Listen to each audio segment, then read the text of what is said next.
Então, pessoal, na nossa aula de história de hoje, nós vamos encerrar os conteúdos desse bimestre, né? Então, para finalizar o bimestre, nós vamos falar sobre a influência da cultura africana, né, no Brasil. Então, nos bimestres anteriores, nós falamos sobre as 3 etnias que formam a população brasileira, né, que é a portuguesa, a indígena e a africana. No bimestre passado, a gente falou sobre tudo, conhecemos um pouco mais sobre a influência indígena, o que eles trouxeram para o nosso cotidiano, como que eles influenciaram. E aí, agora no terceiro bimestre, a gente falou sobre a questão da cultura africana, né? Como que foram feitos os trabalhos nessa época e essa cultura do povo que veio da África para viver aqui no Brasil de forma escravizada, né? O Brasil é um país de dimensões territoriais enormes. Isso faz com que cada parte do nosso país tenha diferentes climas, vegetações e modo de viver. Todavia, todos nós temos algumas características em comum, que é a cultura brasileira. A cultura vai ser o quê? Um aspecto de nossas vidas que está relacionado ao nosso modo de viver em sua totalidade. Como assim? Ela está ligada à nossa alimentação, língua, festejos, religiosidade, dança, modo de se vestir, entre outros e muitos aspectos, né? Tudo que você faz parte da sua cultura.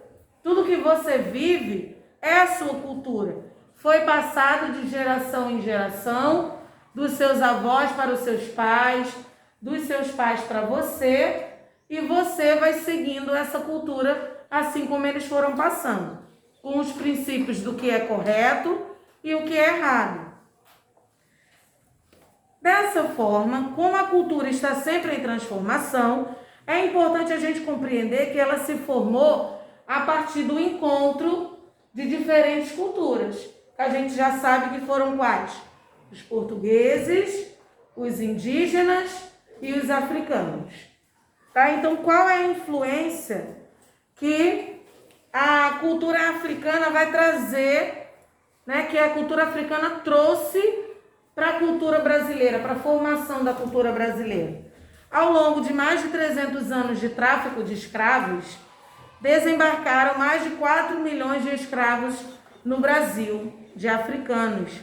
E esses homens e mulheres, eles desembarcaram em nosso país para servirem como mão de obra escrava, mas trouxeram também as suas culturas, e que ao entrar em contato com os portugueses e os indígenas, contribuíram para a formação da cultura brasileira. Nesse sentido, muito da nossa língua, da nossa alimentação, do modo de se vestir, das nossas festas, algumas crenças, vêm da origem africana.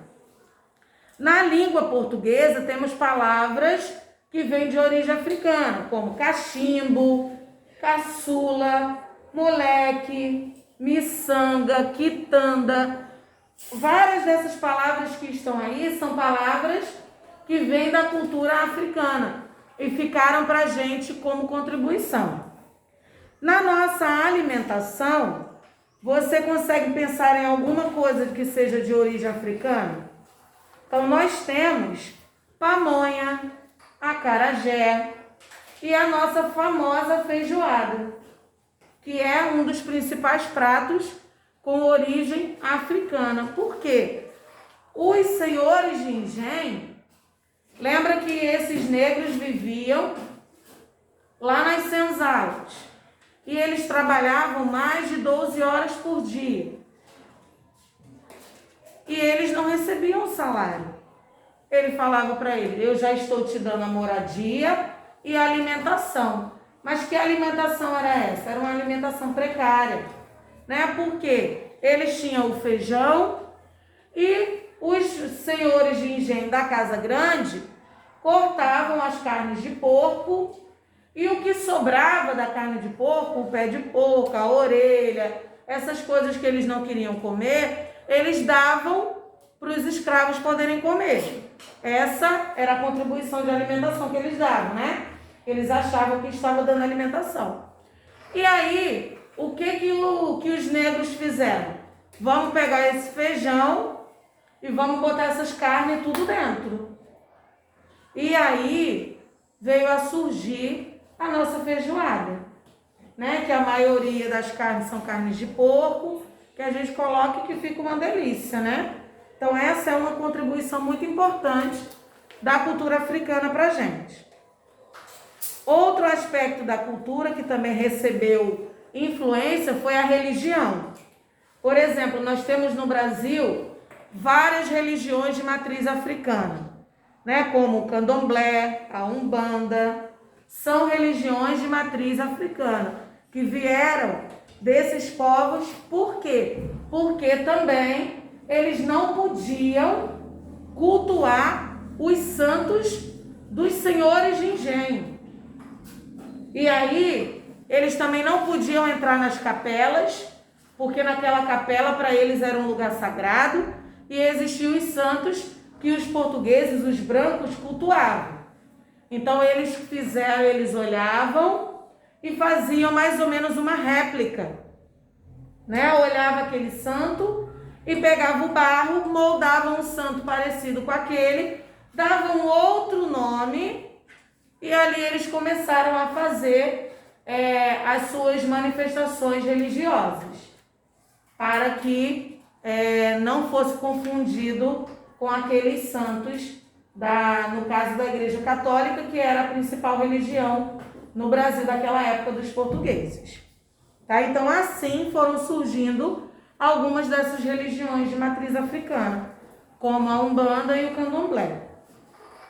Nós temos também a capoeira, né, que a gente vê como também é conhecida como uma arte marcial ou uma dança, né? Porque de certa maneira eles estão dançando quando estão lutando, mas ela é uma arte marcial também. E para que naquela época eles serviam a capoeira? Servia como forma de defesa. Mas os senhores de engenho diziam que viam a capoeira antigamente como um crime, você aprender capoeira. Porque para eles, se o escravo aprendesse a lutar capoeira, quando os senhores feudais lá, os feitores, fossem capturar eles no meio da floresta, eles iam conseguir lutar com eles, então ia ser mais difícil de capturar. Então eles viam a capoeira como um crime, né? Mas por conta dessa questão de resistência, que eles poderiam usar a capoeira. Hoje em dia é uma luta muito comum entre as pessoas, né? Então tem muita gente aí que gosta de aprender capoeira. Por um tempo, naquela época, ela foi proibida, mas aí hoje é uma coisa que a gente tem de cultura africana muito presente na nossa, né? E existem também muitas outras influências da cultura africana. Apenas destacamos mais algumas, né? Na música, a influência dos ritmos musicais, como o samba, o axé e até o rap, veio de influência africana, tá? E alguns instrumentos, né? Aqueles instrumentos de atabaque, berimbau e alguns outros desses instrumentos de percussão. Muitos deles vieram como contribuição africana para a gente. Então, durante muito tempo, as influências africanas no Brasil eram vistas com menosprezo. As pessoas colocavam de forma diminuída, né? Mas nos últimos anos é possível a gente observar que essa cultura ela tem crescido cada vez mais e a gente tem que aprender a valorizar a cultura do outro e, acima de tudo, respeitar essa cultura, porque cultura cada um tem a sua. Por mais que aqui todo mundo seja brasileiro, eu tenho a minha cultura, o Igor tem a dele, o Dudu tem a dele, a Carol tem a dela. Cada um tem a sua cultura, tem costumes na sua família que eu não tenho na minha. E nem por isso eu devo dizer que o seu costume é certo ou errado. Simplesmente eu devo respeitar. Eu posso gostar, de outros eu posso não gostar, mas eu não gostar não significa nem me dá o direito de questionar que você está certo ou não. Eu simplesmente tenho que respeitar o seu modo de viver, a sua cultura, a cultura da sua família, o que a sua família acredita que é correto.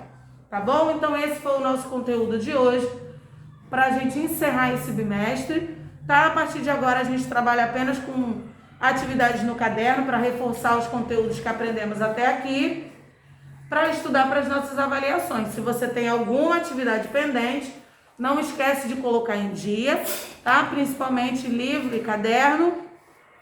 E qualquer dúvida é só você chamar. Um grande beijo para vocês, até a próxima aula.